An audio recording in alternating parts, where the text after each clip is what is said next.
Hi, I'm Leaf, and welcome to... Oh, wait, shit, I forgot to turn the music off. Take two, clapperboard. Hi, I'm Leaf, and welcome to my secondary channel, where we just post some funny stuff, reactions, and breakdowns to Inside Star Citizens and other Star Citizen content, or some gameplay. So if that's what you're into, make sure you hit subscribe and like, but you probably just are here to watch this Inside Star Citizen about the Idris, see how I break down what my reaction is, so there's no reason to delay any further. Let's start watching this video. Chat, you ready to talk Idris with Jared? Last week was our inaugural Idris War Games test, and while that completed earlier this week with many lessons learned, and the ship itself is still awaiting important resource management, maelstrom, multi-crew gameplay work, and more before it'll arrive permanently in the persistent universe, we here at ISC still jumped at the chance to showcase the current artistic progress of the vehicle inside and out. This is an interesting topic right now in the Star Citizen community. So recently, if you're not aware, Star Citizen ran an event where developers flew the Idris, a massive capital ship that crews dozens and dozens of people, massive ship, and they flew it around, and they allowed other players to come find it, fight the Idris, try to board it, steal it from the developers, and then if you could fly it, I believe, for a certain amount of time, or whoever flew it for the longest amount of time got to get an Idris. Like you won an Idris. So it got sweaty in the verse. The problem people had a lot of concerns about is that there weren't enough developers to have it on every server. So people are server hopping. And people got really mad that they would spend 6 hours and never get to participate in the event. I didn't even try because I knew I wasn't going to get in. So I'm not salty about it. I thought it was a cool event. A lot of people were not. If you're one of those people that did not like this event, I'm open to discussion. Please drop it below. I didn't care. But I feel free to, the comments below are a venting channel for you guys now. As well as to enlist a few of our oldest friends in providing a sort of director's commentary to the proceedings. Here's how it went. Just look at the cameras. Hi, I'm John Crook. Okay, so I do want to mention at CitizenCon, I met John Crew. He looks so mad there. It's like he's done this before. He's like, "Why are you telling me what to do, Jared?" John Crew is such a fun guy to talk to. He just loves what he does. You talk to he was just so ready and excited at the after party to just talk about things he's working on and what they care about. So I love John Crew. He's great. Hi, I'm John Crook. I'm Nick Tearsley, part of the art director of 2042 era. Your new title. I don't even know what I am anymore. Shall I say that? Shall I say that? That'd be good. Yeah? Yeah. Hi, I'm Nate. I've not got a clue what I am anymore. He's the one. That'll go down well. The one beef of the Should we week. do that? Yeah. Get it Some in days I'm this, other days I'm that. What do you want to be today, Nate? I don't know what I want to be today. What should I be today? Yeah, I was the art director for the thing. There you go. Do you want me to go first? You can be my bloody guest, mate. Okay. Hi, my name's John Crew. I'm the vehicle art director. Hi, my name's Nate. I was the vehicle art director. We've been asked today to give you a little director's commentary over the Idris that you will have seen in the PU being fought over. I love recently. that they leave this stuff in because I don't know, it's fun, right? Show your developers having fun. What the? Oh my god! That goes out. Their cinematics team is doing the a exterior. great job. This has had quite a few iterations over time in terms of not the shape. The shape stayed the same, but how like the breakup, the materials on it, the engine thrust, the thrusters. Ship is huge, yeah, the guys. shapes remain pretty true. We did make amendments to the exterior to fit the interior in because the number of spaces that we needed for squadrons sort of slowly increased. Doors on the so front. it's a very tightly packed. Okay, just to give you guys some perspective, Look at the original concept. this ship right here is the Gladius. Yeah, here we go. So the underneath my face, these are two Gladiuses. See that little cockpit down here? That's where you sit. That's how big one human is. They sit, you can kind of see their head right here, the little white mark. You can see it up on this one as well. There's their head right there. That's how small they are. Now compare them to to this. So it's a very tightly packed capital ship. If you look at the original concept, it was quite a thin ship as well. Yeah. It just couldn't fit everything in it. I think my favourite feature from the original one was the hilarious flight of stairs that came down in the middle of the flight deck. Yeah. Yeah, I think that was my first fix.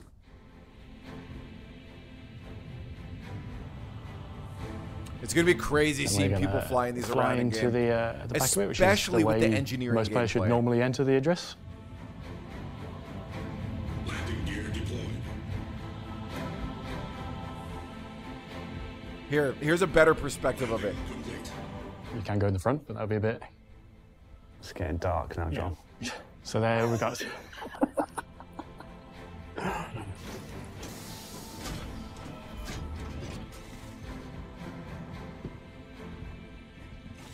In Squadron, there is space for 2 Gladiuses, Gladii, and there's a space for the Argo and PV at the back, but you can technically This fit game does 3 sense of scale ships in so here. well. Yeah, when you first land, you'll sort of notice that the exits for the hangar are generally sort of at a lower level. One of the things we do a lot of throughout the ship actually is just slight changes in elevation, even though you're on the What I same... love about this design right here is how open it makes the ship feel. A lot of times, like say for instance, when you're in the Hercules, when you're in the hangar area, like in the cargo bay, it's not really a hangar, but when you're in there, it feels big, but it still feels contained because it's just walls beside you.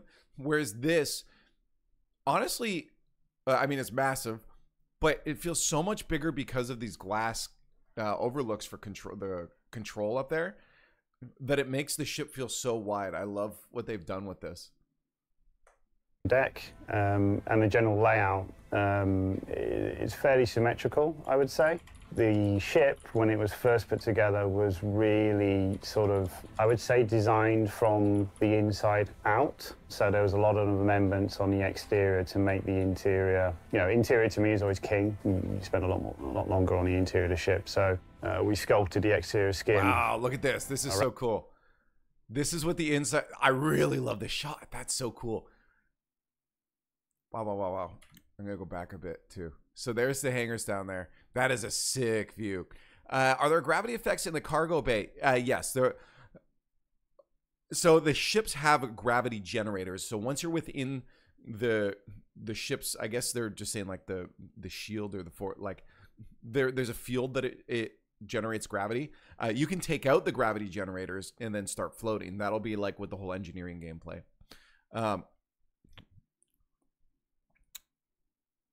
Yeah, that is such a lot longer on the interior of the ship. So we sculpted the exterior skin. People are gonna fit so many things in this thing. I want to put tanks in there. Let's get a bunch of tonks. Look at that shot! Wow. Like you could get lost in this thing. It's multi-floored. Around that, and just look back here, everything. There's the cafeteria. So you can see right here, this big room. Biggest room in the ship. The cafeteria, I believe that is. Yeah. And then... if you were to hide that exterior... you can see up here, it's going up into the captain's... I mean, there is like no breathing room. It is like a bit of an engineering masterpiece, to be honest. That is such a cool... No, you can't do that in the game. That was just a developer thing. Hangs from the ceiling. Skydiving also. Yeah, I've watched many people accidentally fall out the bottom of the Idris in atmosphere out that hole. So that's don't cool. do that. Or if you want to recreate the alien dropship scene. Do cool. That's fun.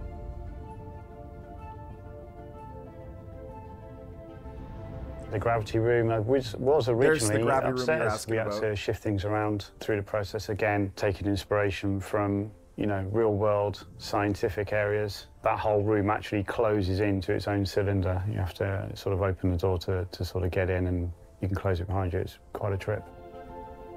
That's so cool. And for all intents and purposes, unless you're going to your bunk or you're going to very specific areas like the briefing room or the gravity room, which you've just seen there are no dead ends. It was put together when I was on the ship and originally sort of designed it. I wonder when the new we didn't get anything from that yet. I wonder when the new ladder climbing is going to be implemented. Pretty much sort of focused around multiplayer combat at the time, and you know, a good multiplayer map is you've always got options. You've always got at least 2 options at every corridor, every room. You're constantly flowing. Around it. No dead end. So yeah, as you can see. I actually had a bug this morning come through about the writing on the wall being shorthand. Oh dear. So it's spelt incorrectly. Oh. I was like, no, it's not. It's an intentional choice. Yeah. So we've got the ATC room, which overlooks the hangar, which is obviously very useful for being an ATC. We'll come back later to the other side to see what's in there. There's a lot of decks to the Idris. Yeah. There's the sub deck in the Argo, which you'd have seen, or the utility vehicle, I should call it. Oh, I've been down there when we got your main deck. This is the sort of the main symmetrical area, and then through the heart, I would say the center of that sort of floor plan is all of the, I would say. I wish they did us a drop down. I wish we had that same perspective. Actually, I want to see if I can. Ooh, I might line that up later. All right, maybe we might have a video going out either on the main channel or this channel. I might try to line up all these views with that cross section and make a marker that moves through. I don't know if I have the graphical prowess to do that, but that'd be cool to see where they are in the cross section. So obviously you've got your mess hall here. It's a chow line. Don't talk about the chow line. It's I hear roast lamb is still on special. Yeah. Yeah. That's an inside joke, by the way. Sleeping quarters. This is for your general crew for the ship. Look how many The beds. bunks have shutters on them for a bit more privacy. Sleepover party.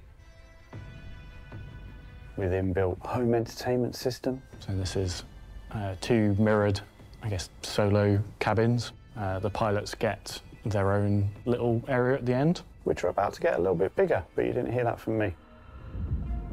Oh.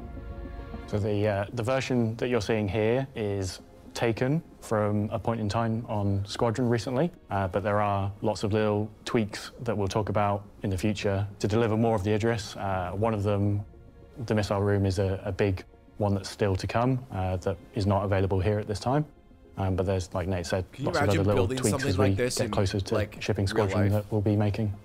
Again, inspirations with regards to archetype for Aegis. You can see there's a strong inspiration from some of my favorite 1980s movies through here. I like to see, material breakup, introduce textures, leather where we can do to make it feel a bit softer and more inviting, as a good habitational area should be. It's wide. Look how wide these hallways are. That's the biggest thing about this. When you're designing a capital ship, it kind of needs to tick all of the boxes. From a putting the ship together point of view. A lot of these ships can feel very claustrophobic, but this is just open. Like multiple people could walk by each other in a hallway without even thinking about getting out of each other's way. Everything is modular, so you'll notice probably in the PU now a lot of these elements. Now my question is, I wonder if that was a design choice because this is going to be in Squadron 42 and there's going to be a lot of NPCs on the ship that you'll have to interact with, that they wanted to minimize the amount of NPCs getting stuck on each other. I wonder if that's part of why. We used in some of the Aegis ships simply because, we try and put the ships together in a modular fashion. And the bigger the ship gets, the more modular it needs to be. You really want to avoid doing too much unique stuff because it will hammer your video memory. Because this was I would say it's the first capital ship we've done. It is the first, isn't it? Yeah, and it was really sort of, genesis of, this was put into production actually around the same time as the Retaliator, many years ago. And it was at that time that we started to establish, a really good understanding of how we want think about this. That ship in itself is a whole ass fucking level in a lot of other video games, right? Like this is a Call of Duty map. It's great, and this is just one ship. It's wild. Feel and look, feeling being a prominent feature. Engineering, again, completely different. You got the technology side of it and the medical side of it. So they became the sort of like 4 style guides, I would say, that became the springboard for a lot of the other ships to sort of follow on from. Yeah, you see a lot of similar stuff in the Hammerhead, which actually uses a lot of the Idris kit as well. Different areas have their different technical feeling.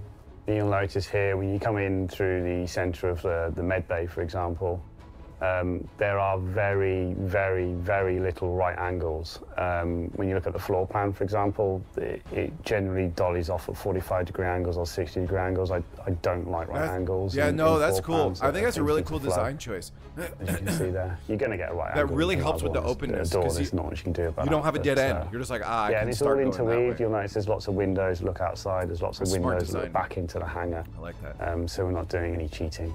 Escape pods here. Yeah, right at the front of the ship now. So this is the manned turret at the front, the big one up top. And then lots of escape pods here for everyone that's in the sort of upper front half if things go sideways and you need to get off the ship. So going back down the starboard side, have to do the bath sim head of port and starboard. Yeah, interesting you mentioned that, John, because navigation has been a little bit of an issue. So these corridors that you're running around at the moment, they're going to have a lot more of an injection of colour in the future. So you'll have a much better understanding of whether you're going forwards or backwards or whether you're on the left or the right. Worth noting as well, like all the spaces that you're seeing are completely undressed. There are, you know, tens of thousands of entities that end up on top of what you're seeing for Squadron because it needs to feel more lived in, it needs to tell that story. So it's kind of bare bones seeing it this way, which is kind of strange for me at the moment. Yeah, it was very strange when we were getting this ready for the PU to take off all those layers and sort of see it in a state that we've not seen. Plus also we're not seeing it with NPCs. Yeah. When you see this with NPCs and people walking around carrying out their duties, engineers doing their things at panels or whatnot, it feels lived in, it feels alive. But you know, hopefully when it goes into the PU, there'll be plenty of people running around anyway, which will make it feel very similar for you guys.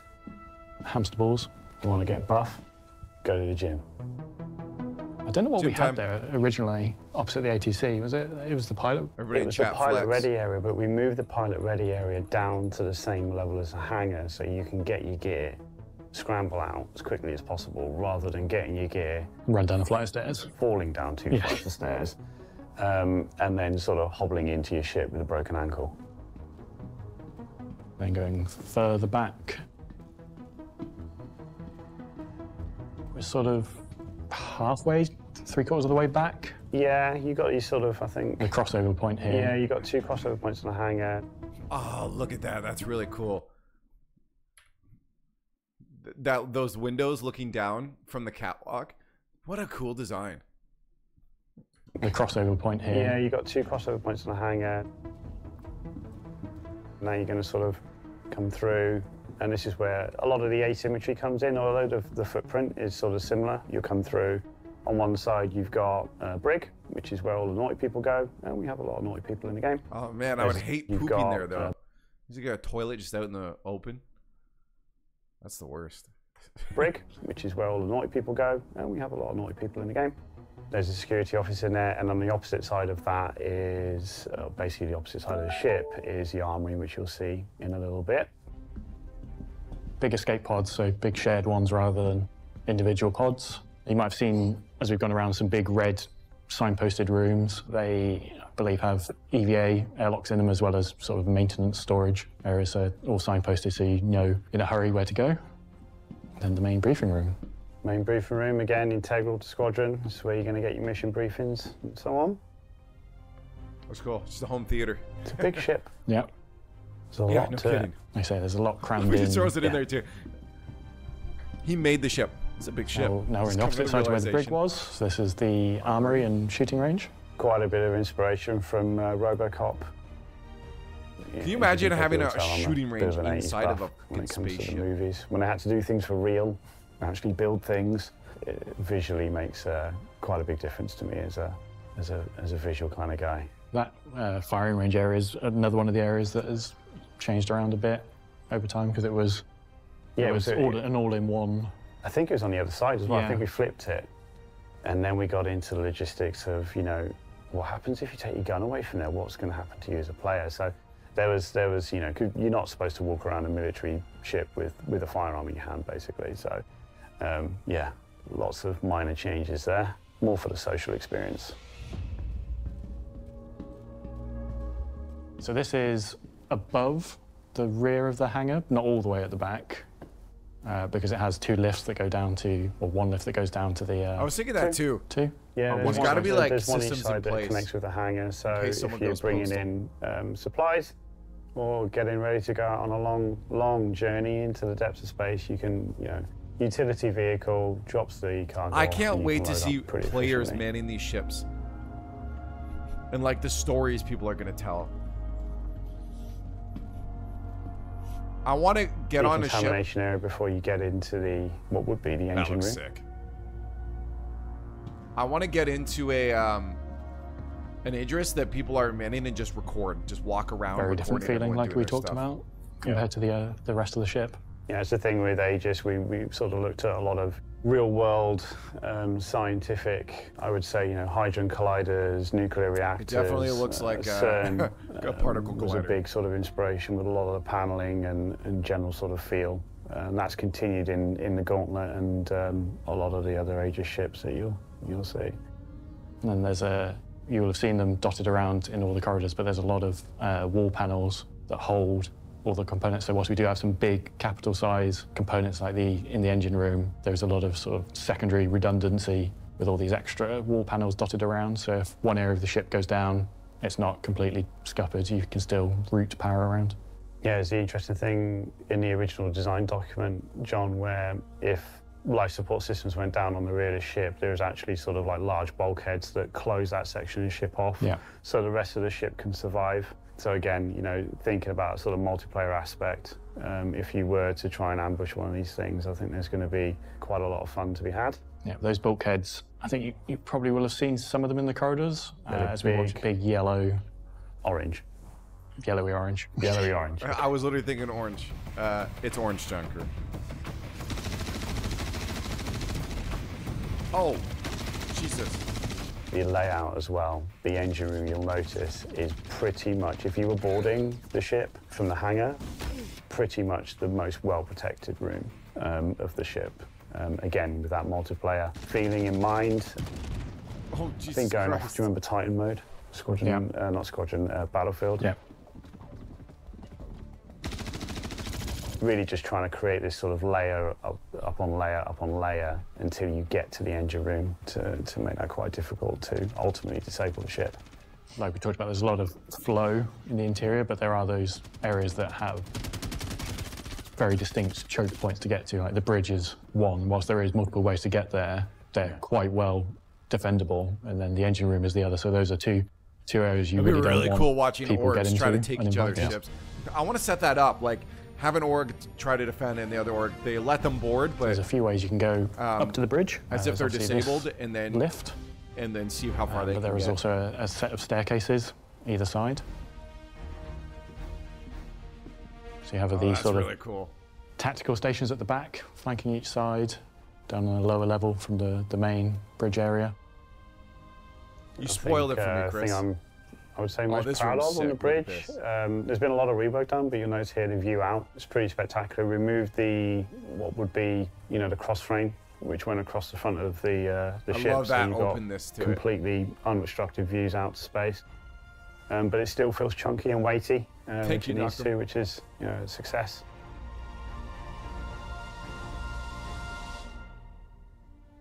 So that was a little bit of a director's commentary on the Idris, which hopefully you'll have seen and experienced as part of the event that's been going on in the Persistent Universe recently. Nobody and did. as great as the ship looks in the video and the events, there's still quite a bit of work to do before we can give it to players to have for real. Things like resource network, multi-crew gameplay, all these things that make it an actual living, breathing capital ship that you want to run and own. Hopefully it's coming That's soon. pretty much it for now. Yeah, to echo what John said, hope you enjoyed what you saw. Still a ways to go with regards to sort of delivering, the ship as a whole for the PU. But I just want to give a shout out to all the teams that have been involved in working on it. I mean, the list is endless. Artists, designers, concept artists, lighting crew, social design, level design. I mean, it's huge. There is literally hundreds of people involved in delivering such an asset to yourselves, and we really hope with the limited time that you get it, that you really enjoy it. Yeah, I'd be surprised if there's people at the company that haven't touched it in some way or form over the years. It's such a big part of the experience. So what we learned this week? Well, we learned that the Idris is a delight to behold inside and out, that it's benefited and continues to do so from years of iteration in Squadron 42, that there's still lots to be done beyond the currently fantastic art to bring the gameplay to it that I got it thoughts and on, its owners the people deserve. that were complaining. And that when all that I know is this said is and a done, safe this space, is going to be one heck of an addition to the persistent universe. For Inside Jared Huckabee... Inside Jared Huckabee. Oh no. Hot. Idris, the ship you've been looking for? Okay. Jared's losing it. For Inside Star Citizen, I'm Jared Huckabee. Thanks for letting us share the process of game development with you, and we'll see you all here next week. Some weeks you have it, some weeks you don't. Feel that. Feel that. All right. Wow. Looks like there's an outro thing here.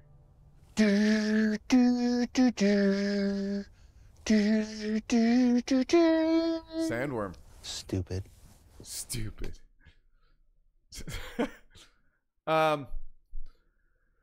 So, a couple thoughts before we end this off. I think, first off, it looks sick. Secondly, I am, I think watching this, I hope people realize that it really is just, I think developers were proud of the work they made and they wanted to give the people a chance to see it.